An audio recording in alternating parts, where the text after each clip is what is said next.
नमस्कार बच्चों, मैं हूं सत्येंद्र सोनी, आपका एजुकेटर। और स्टूडेंट्स, आज मैं आप लोगों के लिए एक बहुत ही धमाकेदार और बहुत ही इम्पोर्टेंट वीडियो लेकर आया हूं। और आज का वीडियो है best strategy to prepare for PGT physics.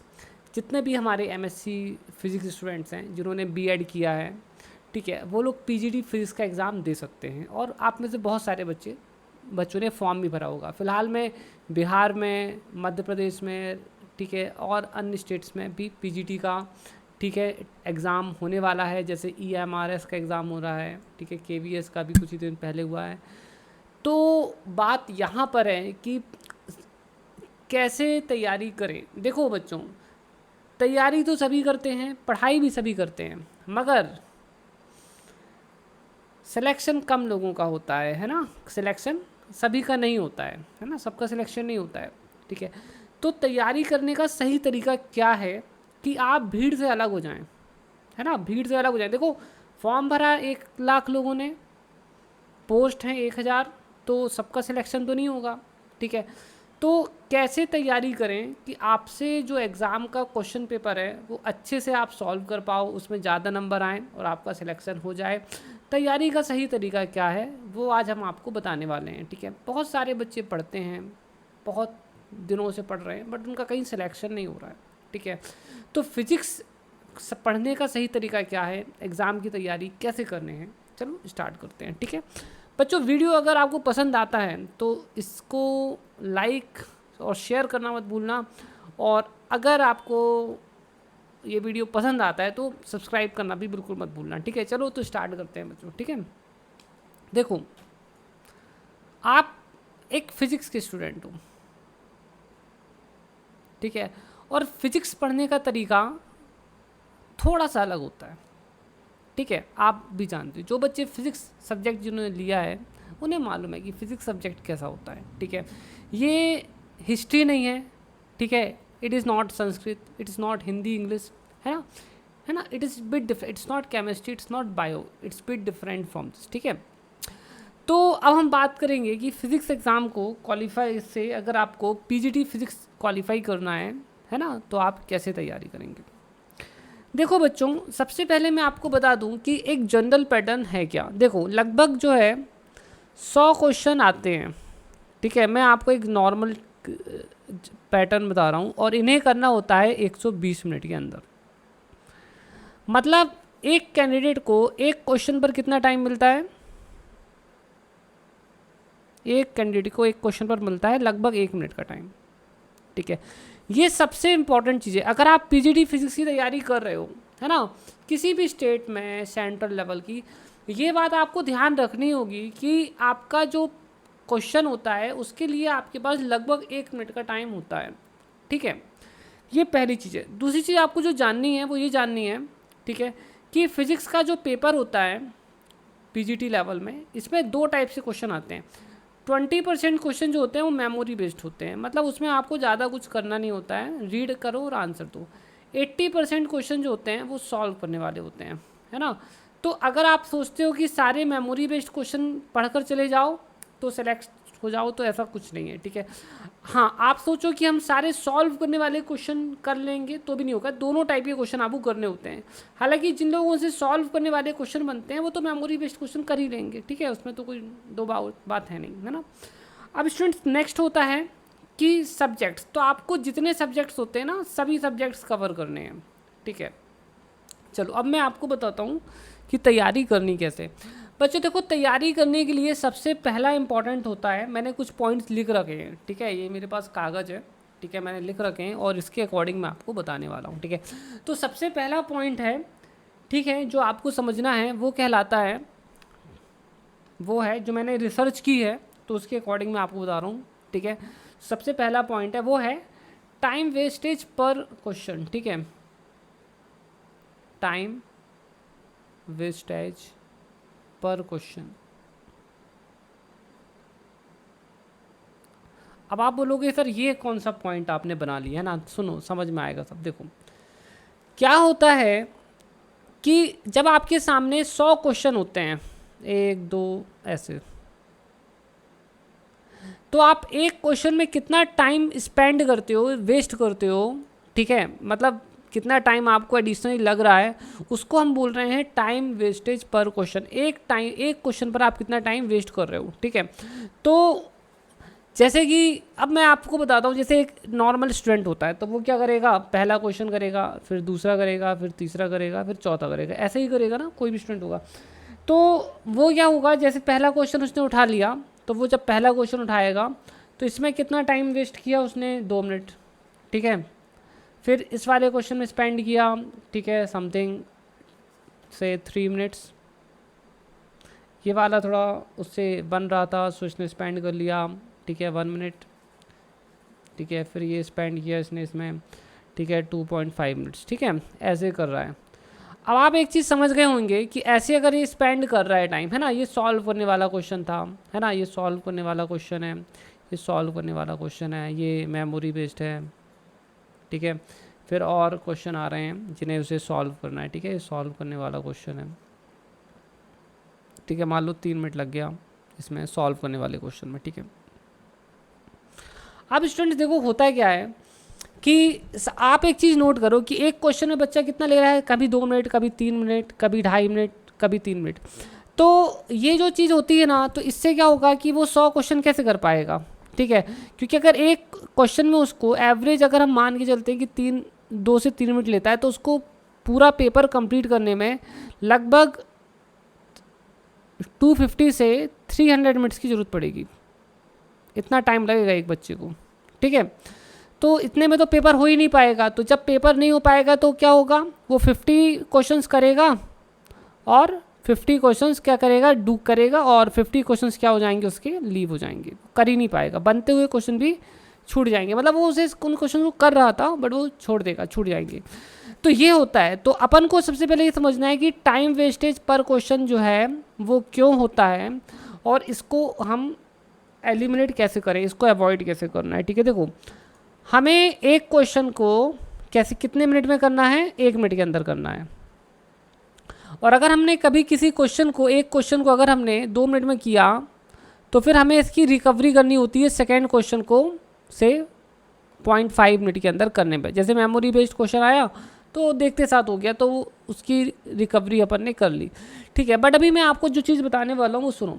एक क्वेश्चन को 1 मिनट में करना है, तो ये हम कैसे करेंगे। अगर एक क्वेश्चन 1 मिनट से ज़्यादा लग जाता है तो वो टाइम वेस्ट होता है, ठीक है। टाइम वेस्ट हो गया आपका, आप पेपर क्वालिफाई नहीं कर पाओगे।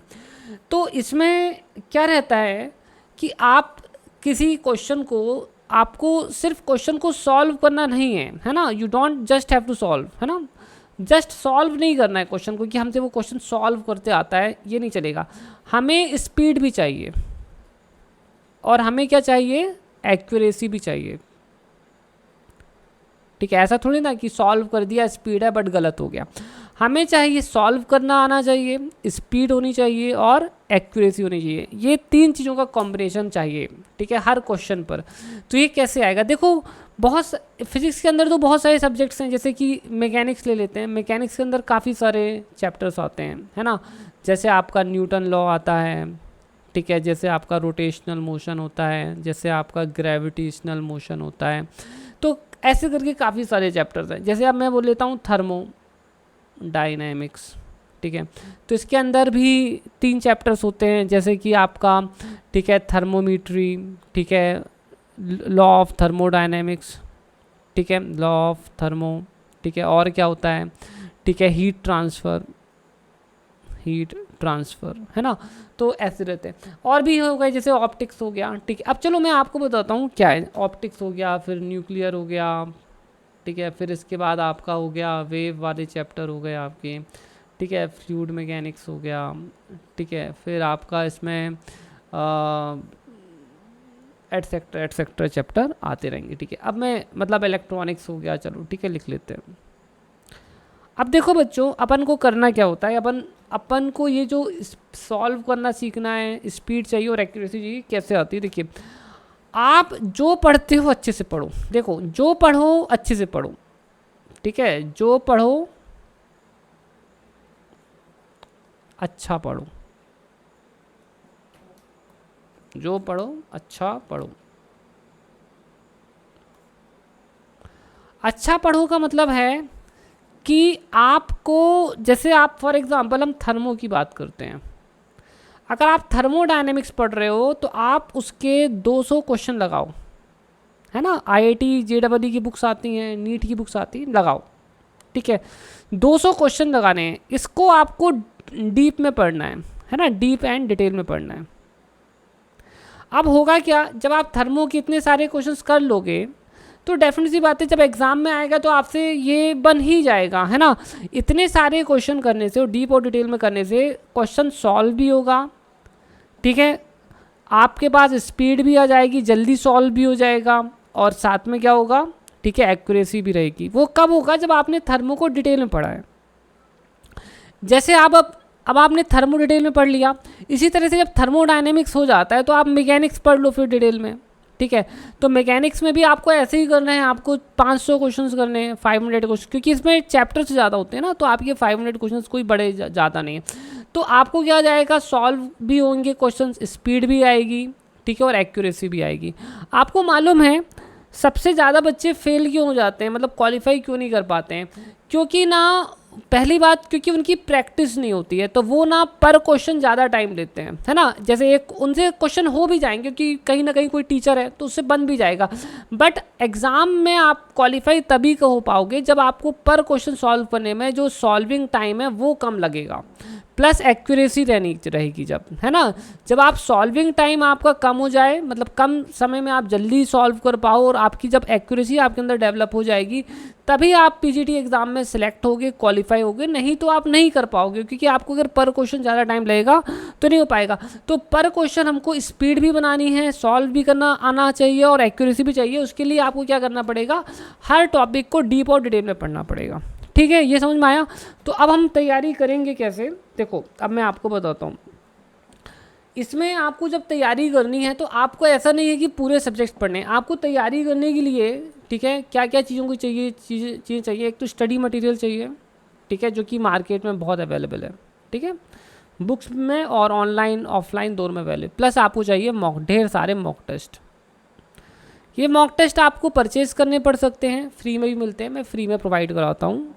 मेरी वेबसाइट है, लिंक डिस्क्रिप्शन पर है, आप जा सकते हो, ठीक है। तो यहाँ पर हम आ जाते हैं स्टडी मटेरियल। तो स्टडी मटेरियल से आपको आपका स्टडी का सामान मिल जाएगा। तो देखो, फिजिक्स के लिए डीसी पांडे की बुक्स आती हैं, ठीक है, बहुत अच्छी बुक्स होती हैं डीसी पांडे की। नीट की बुक्स आती हैं दिशा की, है ना, ये बहुत अच्छी होती हैं। आईआईटी जेईई की बुक्स आती हैं, इन्हीं की, आईआईटी जेईई की। ये सब प्रैक्टिस, ये प्रैक्टिस बुक्स है, प्रैक्टिस बुक्स है, थ्योरी बुक्स है ना, ये तो मिल जाएगा। इंटरनेट में भी बहुत कुछ पड़ा हुआ है, ठीक है। अब बच्चों करना कैसे, देखो मान लो आपने सबसे पहले मैकेनिक्स को अच्छे से पढ़ लिया, है ना, मैकेनिक्स को आपने बहुत डिटेल में पढ़ लिया। आप अब मॉक टेस्ट जब दोगे तो आपको क्या करना है कि आपको मॉक टेस्ट में मैकेनिक्स के सबसे पहले क्वेश्चंस करने हैं, ठीक है। एक बार आपका मैकेनिक्स तैयार हो गया, आपके मॉक टेस्ट में आने लगे से 30 मार्क्स आने लगे, ठीक है। फिर आप इसके बाद थर्मो को भी ऐड करो, ठीक है। अब मॉक टेस्ट भी फिर से मॉक टेस्ट दोगे तो अब आपके थर्मो के भी मार्क्स जुड़ेंगे, क्योंकि अब थर्मो क्वेश्चन तो आएंगे, तो अब आपके आने लगे 40। अब आप इसके बाद ऑप्टिक्स भी इंक्लूड कर लोगे, तो ऑप्टिक्स इंक्लूड करने के बाद कितने आए, अब मॉक टेस्ट दोते हो तो अब कितने आते हैं 50, क्योंकि ऑप्टिक्स के भी क्वेश्चन अब बनने लगे। अब क्या हो गया, इसके बाद आपने कर लिया इलेक्ट्रॉनिक्स तैयार, तो इलेक्ट्रॉनिक्स तैयार करने के बाद मॉक टेस्ट दोगे तो अब आएंगे 60, क्योंकि अब इलेक्ट्रॉनिक्स के भी क्वेश्चन बनेंगे। तो आपको क्या करना है, एक एक चैप्टर तैयार करते जाना है और मॉक टेस्ट देते जाना है। अब देखो, अब मैं आपको एक साइकिल बताता हूँ जिस साइकिल को आप फॉलो करेंगे, ठीक है। तो ये साइकिल क्या है, ये साइकिल कुछ ऐसी है। इस साइकिल में ऐसा होता है कि आप ना एक वीक का टारगेट डिसाइड करते हो, एक वीक का टारगेट डिसाइड करते हो कि एक वीक में आपको करना क्या है। जैसे कि आपने डिसाइड किया कि एक वीक में आपको पढ़नी है मैकेनिक्स, ठीक है। देखो, तो ये आपका टारगेट था, एक वीक आपने मैकेनिक्स पढ़ ली, या आपने अब ये आपका 3-4 मतलब 5-6 या 7 दिन में कवर होगा। इसके बाद आप दोगे एक मॉक टेस्ट, आप देखोगे कि कितना नंबर आपका मॉक टेस्ट में आता है, ठीक है। और उसके बाद आप क्या करोगे, मॉक टेस्ट आने के बाद, जैसे ही आपका मॉक टेस्ट आता है उसके बाद आप देखोगे कि आपने कितना स्कोर किया, ठीक है। उसको क्या करना है, आपको देखना है, समझना है what you need to improve. Mock test देने के बाद पता चल जाएगा आपको कि आपको क्या सुधारना है ना, what you need to improve, आपको क्या इम्प्रूव करना है। आपने समझ लिया आपको क्या इम्प्रूव करना है। अब आप जाएंगे फिर से, आप फिर से एक वीक के अंदर आप अपना टारगेट सेट करेंगे। You need to set the target again. आप अपना टारगेट सेट करिए, एक हफ्ते में उस टारगेट को अपने कंप्लीट करिए और फिर से मॉक टेस्ट दीजिए, ठीक है। तो शॉर्ट में मैं लिखूं तो आपका एक वीकली टारगेट बनाना है, आपको वीकली टारगेट बनाओ, ठीक है। और फिर इसमें वीकली टारगेट कंप्लीट होने पर, ठीक है, आपको एक रिवीजन करना है जितना भी आपने पढ़ा है, यू हैव टू रिवाइज, ठीक है। Then you have to give mock test, ठीक है। See what you need to improve, what you need to improve, क्या आपको इम्प्रूव करना है, क्योंकि वो सिर्फ मॉक टेस्ट देने के बाद ही पता चल जाएगा कि आपको क्या इम्प्रूव करना है। वो कोई नहीं बता सकता आपको, वो सिर्फ आपको खुद आप ही बता सकते हो मॉक टेस्ट देखने के बाद कि आपको क्या इम्प्रूव करना है। फिर आपको पता चल जाएगी क्या इम्प्रूव करना है, तो फिर उसके अकॉर्डिंग आप अपना वीकली टारगेट बनाओ, फिर से जो भी पढ़ लिया सब रिवाइज करो, फिर मॉक टेस्ट दो, फिर देखो क्या इम्प्रूव करना है। और ये साइकिल आप जो है करते रहो, ठीक है, हमेशा चलती रहनी चाहिए, ठीक है। अब हम आ जाते हैं बच्चों कि आपका नेक्स्ट पॉइंट क्या है। नेक्स्ट पॉइंट है बच्चों रनिंग स्टेट, ठीक है, रनिंग स्टेट, ठीक है। तो मैं इसे और अच्छे लूँगा, बी इन रनिंग स्टेट। आपको रनिंग स्टेट में रहना है। रनिंग स्टेट मतलब होता है कि हमको ठंडा नहीं पड़ना है, ढीला नहीं पड़ना है। अगर आपने प्रैक्टिस करना छोड़ दिया तो आप ढीले पड़ जाओगे। तो आपकी एक प्रैक्टिस होनी चाहिए कि आपको पर डे, ठीक है ना, पर डे आपको 70 से 100 क्वेश्चन सॉल्व करना है एवरी डे। आपको रोज इतने क्वेश्चन सॉल्व करने ही करने हैं, ठीक है, जब तक कि आपका एग्ज़ाम नहीं हो जाता। क्योंकि अगर आप क्वेश्चन सॉल्व नहीं करोगे तो आपकी प्रैक्टिस नहीं रहेगी, आपका माइंड काम नहीं करेगा, आपका माइंड में की एक्टिवनेस ख़त्म हो जाएगी। तो आपको इस बात का ध्यान रहे कि आपको रोज़ 70 से 100 क्वेश्चन करने ही करने हैं, ठीक है, तभी आप अपना एग्ज़ाम निकाल सकते हो। इनफैक्ट जैसे जैसे आपका एग्ज़ाम आता जाए पास, तो आप इस बात का ध्यान रखें कि रोज़ 100 क्वेश्चन करिए, ठीक है, रोज़ 100 क्वेश्चन करिए। 100 क्वेश्चन रोज़ करेंगे तो हाथ एकदम जमा रहेगा। जब पेपर आपके सामने आएगा तो आप बहुत जल्दी जल्दी सॉल्व कर पाएंगे और बहुत अच्छे नंबर ला पाएंगे, ठीक है। अपनी सेहत का बहुत अच्छे से ध्यान रखना है। लास्ट पॉइंट है हेल्थ, है ना, हेल्थ इज़ वेल्थ। क्योंकि अगर हेल्थ ही नहीं रही, बीमार हो गए, तो फिर तो कहीं कुछ काम का ही नहीं है। तो बाहर का ना खाएं, घर का खाएं, प्रॉपर एक्सरसाइज करें, ठीक है, योगा करें, पानी पिएं, हाइड्रेटेड रहें, ठीक है, स्वस्थ रहें और मेंटल स्ट्रेस से फ्री रहें, नींद पूरी लें, ठीक है, सुबह घूमने जाएं, ये सारी चीज़ें करें, ठीक है। और आप इन चीज़ों का, अगर आपको मैंने जो बताया, अगर आप इन चीज़ों का ध्यान रखते हैं तो आप अपना एग्ज़ाम पीजीटी का डेफिनेटली क्रैक कर सकते हैं, ठीक है। अब मैं आपकी क्या हेल्प कर सकता हूँ। सबसे पहले तो मेरी वेबसाइट है, मैंने वहाँ पर टॉपिक वाइज टेस्ट ऑलरेडी दे रखे हैं। वेबसाइट का लिंक डिस्क्रिप्शन पर है, मैं यहाँ पर भी लिख देता हूँ। पहला तो मेरा ऐप है, ठीक है, एक्सपर्ट फिजिक्स, जो कि आप डाउनलोड कर सकते हैं, ठीक है। अभी हम इस पर काम कर रहे हैं पीजीटी में, हमने कुछ टेस्ट वगैरह बनाए हैं, स्टडी मटेरियल भी दिया है अभी कुछ, ठीक है, उस पर काम चल रहा है अभी। जो भी है सब फ्री है, कुछ भी पेड नहीं है, ठीक है। और हमारा वेबसाइट है, ठीक है, www.expertphysics.org.in, ठीक है। आप इस वेबसाइट पर भी जाकर हमारा जो कंटेंट है वो प्राप्त कर सकते हैं। बच्चों, जिन चीज़ों का ध्यान चीज़ों मैंने बताई हैं, अगर आप इन चीज़ों का थोड़ा अनुसरण करते हैं ईमानदारी से, तो ऐसा नहीं हो सकता है कि आप एकलव्य मतलब EMRS का ना निकाल पाएँ, आप KVS का ना निकाल पाएँ, या फिज़िक्स का कोई भी एग्ज़ाम है। अगर आप इन चीज़ों का ध्यान रखते हैं तो बहुत आराम से निकाल सकते हैं, ठीक है। अगर आपको मेरा वीडियो यूज़फुल लगता है बच्चों, तो सब्सक्राइब ज़रूर कर दें, ठीक है। Okay, thank you so much, bye.